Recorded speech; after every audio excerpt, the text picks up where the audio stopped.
Okay, let's dive right into this. Welcome to the Explainer. Today, we're actually unlocking one of the absolutely most powerful, completely revolutionary concepts in computer engineering. Honestly, if you've ever found yourself wondering how on earth developers manage those massive, incredibly complex software systems without just drowning in millions of lines of totally chaotic code, well, you're in exactly the right place. Today, we're going to demystify object-oriented programming, or OOP for short. Because, instead of just writing out endless top-to-bottom lists of instructions, OOP actually allows us to model our code exactly like the real world around us. It's a completely different way of thinking, and by the end of this explainer, I guarantee you're going to see software architecture in a brilliant, totally new light. So, here is exactly how we're going to conquer this topic today. First, we'll look at how we actually translate the real world into code. Then, we'll establish the absolute foundational building blocks, classes, and objects. After that, we're going to tackle the four massive pillars of OOP. We'll secure our data with encapsulation, pass down traits with inheritance, explore different behaviors through polymorphism, and finally, hide all that messy background complexity using abstraction. All right, let's jump straight into Section 1, Modeling the Real World. To truly understand why object-oriented programming was such a game-changer, we kind of have to understand the nightmare it was invented to solve. Back when software systems started growing from simple, little calculators into these massive, global platforms, the old ways of programming literally couldn't keep up. In procedural programming, your code is essentially just a massive linear instruction list. It completely separates your data from your actions. And hey, that's totally fine for tiny, quick scripts, but when you're building large projects, it creates this tangled, unmanageable web with really low scalability. And this brilliantly illustrates where OOP swoops in to save the day.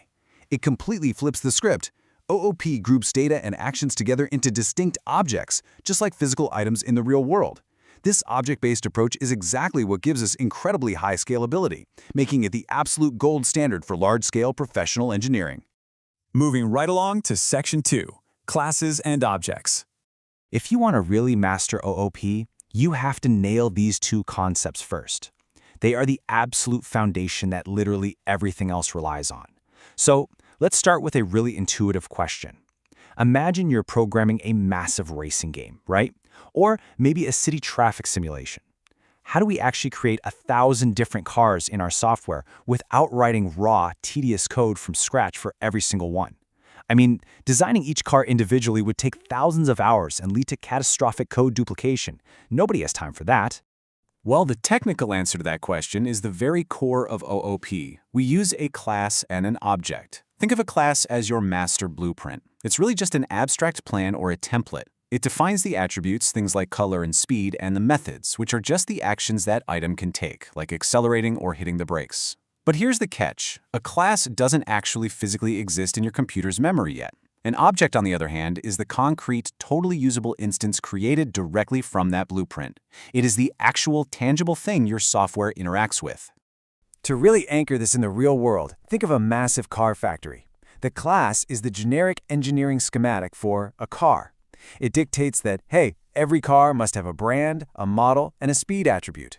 The objects, those are the actual physical vehicles rolling off the assembly line. Using that one single generic schematic, you can instantiate a specific blue sedan object and then right behind it a totally distinct red sports car object. You write the master plan exactly once, and you can generate infinite unique items. It's just brilliantly efficient. Which brings us to Section 3, Encapsulation, or protecting your data. So if classes and objects are our building blocks, encapsulation is essentially our high-tech security system. It is all about protecting your data and strictly controlling how the outside world is allowed to interact with it. Now, what's really interesting about this slide is the intuitive logic of it. Think about driving. Should a driver be able to manually tweak the engine's internal combustion spark while cruising at 100 kilometers per hour down the highway? Of course not. That would be an absolute guaranteed disaster. Those internal, highly sensitive mechanics absolutely must be hidden and protected from the user. The user should only ever interact with safe, controlled interfaces like simply pressing the gas pedal. In computer engineering, we actually achieve this lockdown using what we call access modifiers. Basically, we have three main security levels. Public means the data or method is out there, accessible from absolutely anywhere in the software. Protected tightens that security up quite a bit, allowing access only to the original class in its direct subclasses. But private? That is the ultimate vault. When you mark an attribute as private, it is completely hidden from the outside world. It can only be read or modified by the internal logic of that specific class itself. Let's look at a real-world software example to make this click. A secure bank account system. Step 1. We absolutely unequivocally must hide the core balance variable by making it private. I mean, think about it. If it were public, a user could just manually change their balance to $1 million, or worse, negative funds. Step 2. To actually allow interaction, we provide a public deposit method. Step 3. When the user goes to deposit money, our internal system takes over. It safely validates the transaction, making sure you aren't trying to deposit negative money or something crazy, and then it updates that private balance securely, totally behind the scenes. And that right there is encapsulation in action. All right, Section 4, Inheritance, Passing Down Traits. If encapsulation was all about security, inheritance is entirely about efficiency. It is the absolute art of avoiding repetitive work by passing down brilliant, already written code to new parts of your software.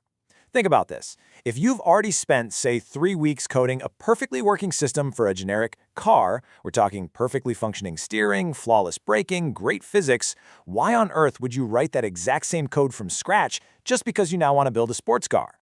Spoiler alert, you wouldn't. You would use inheritance. Technically speaking, inheritance allows a new subclass to automatically take on all the properties and methods of an existing parent superclass. In programming languages like Python, we actually use a bridging function called super. This acts like a direct pipeline, just pulling down all that useful pre-tested code from the parent class directly into your new child class. It drastically reduces code duplication and stomps out potential bugs before they even happen. Let's move to and see how this builds a real-world hierarchy. Imagine a vehicle evolution tree. We've got our base class, the standard car, which holds fundamental attributes like brand and model. Now we create a subclass called electric car. Through inheritance, this electric car instantly gets the brand and model attributes for absolutely free, literally zero extra coding required. But because it's a subclass, we can also expand it. We add a brand new, totally unique trait, battery capacity. We recycle the old, perfectly tested stuff and seamlessly innovate the new. Section 5. Polymorphism. Different behaviors. Okay, I know polymorphism sounds like an incredibly intimidating, heavily academic term, but I promise it's actually a beautiful, really simple concept. Poly means many, and morph means forms. It literally translates to many forms. To grasp this intuitively, just think about the digital tools you use literally every single day. If you press the universally recognized play button on Spotify, a music track starts. If you press play on YouTube, a video plays. If you press it on a podcast app, a voiceover begins. It's the exact same action, the exact same command, but it produces entirely different, context-specific results depending on the application you're in. That is exactly what polymorphism is in software architecture. It's the ability for different objects to execute the exact same method name in entirely unique, object-specific ways. On a technical level, we most commonly achieve this through something developers call method overriding. A child class will inherit a super generic method from its parent, but then it will actually override the background code of that method so that it behaves perfectly for its own specific needs. Let's look at the classic animal sound system to really visualize this. Step 1. We have a base animal class that contains a very generic make sound command. Step 2. We instantiate a dog object.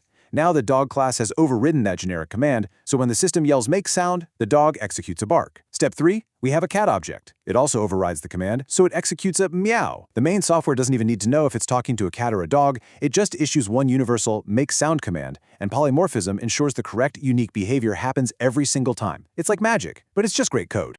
And finally, Section 6. Abstraction, which is all about hiding complexity. As our software systems become, frankly, unimaginably complex, we desperately need a way to keep things simple and usable for the end user. Abstraction is the ultimate tool for hiding that chaos. Just ask yourself, do you really need to hold a master's degree in electrical engineering to use your morning coffee machine? Do you need to understand the internal wiring diagrams, the thermodynamics of the heating element, or the pressure mechanics of the water pump? Absolutely not. You stumble into the kitchen and you just press the brew button. The machine abstracts away all that terrifying complexity and just gives you a wonderfully simple, clean interface. In object-oriented programming, abstraction means exactly that, hiding all that unnecessary, messy background complexity and exposing only the essential interface to the user. We actually enforce this at a code level by using what we call abstract classes. An abstract class provides a very strict, unchangeable template. It dictates what actions absolutely must be possible, like, say, calculate area. But it flat out refuses to do the actual math itself. It forces the subclasses to do all the heavy lifting behind the scenes. Let's map this to abstract geometry. Our abstract class is a generic shape. It's a strict template that demands every single shape must have an area calculating method.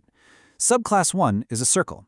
Behind the scenes, it's hiding all the complex mathematical formulas involving pi and radius squared. Subclass 2 is a rectangle, hiding its own specific multiplication logic. So the crucial point is, the user doesn't need to know geometry formulas at all. They just interact with the incredibly simple exposed interface. They select a shape, input a number, and hit calculate. The complexity is perfectly, beautifully hidden. And that, my friends, brings us to the end of our journey today. As we've seen, object-oriented programming is vastly more than just a set of rigid coding rules. It's really about building a digital universe that mirrors our own. By using classes and objects and really leaning on those 4 powerful pillars, encapsulation, inheritance, polymorphism, and abstraction, we bring elegant order to what would otherwise be absolute chaotic complexity. You now have the foundational knowledge of exactly how modern software is architected. So, I'll leave you with this provocative thought. With these incredible tools at your disposal, if you could build any real-world system into code, what would you model first? Keep learning, keep experimenting, and I'll catch you in the next explainer.